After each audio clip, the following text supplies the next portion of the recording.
So how does a kid who loved baseball and radio growing up in Baltimore wind up on national television?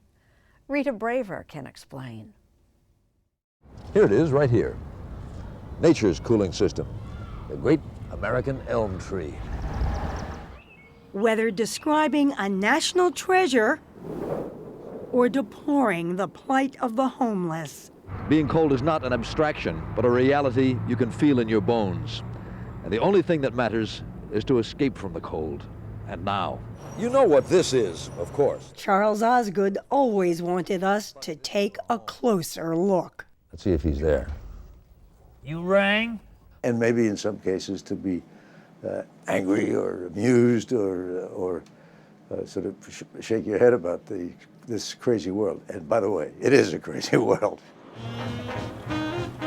Which helps explain how an economics major at Fordham University in the Bronx. Were the call letters the same when you were here? Yes, they were. Ended up at the campus radio station. I spent more time here than I did in classrooms or doing homework. He started as a classical music DJ in Washington, D.C., but at some point you moved to become a news reporter. What was the inspiration for that? There was a job that was available, and I knew how to get it. His first big-time news job was at ABC.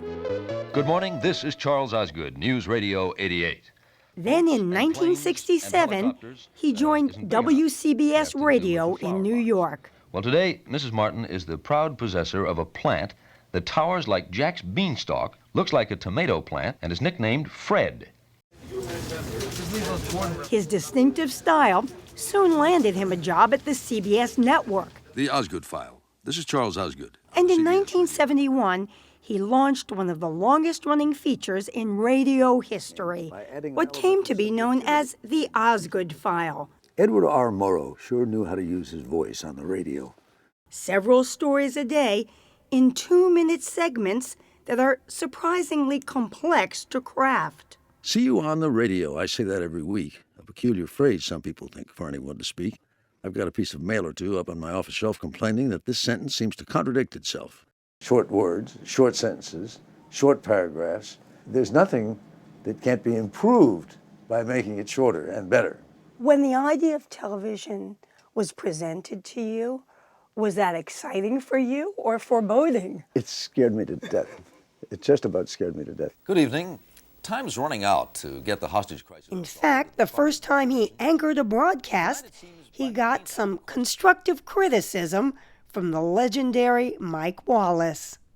He said, you looked like you had gone into the room to empty the waste basket. And you looked up and you saw Walter Cronkite's chair. And so you say, oh, and you sat in the chair and you said to yourself, I hope nobody catches me doing this, hope nobody's watching.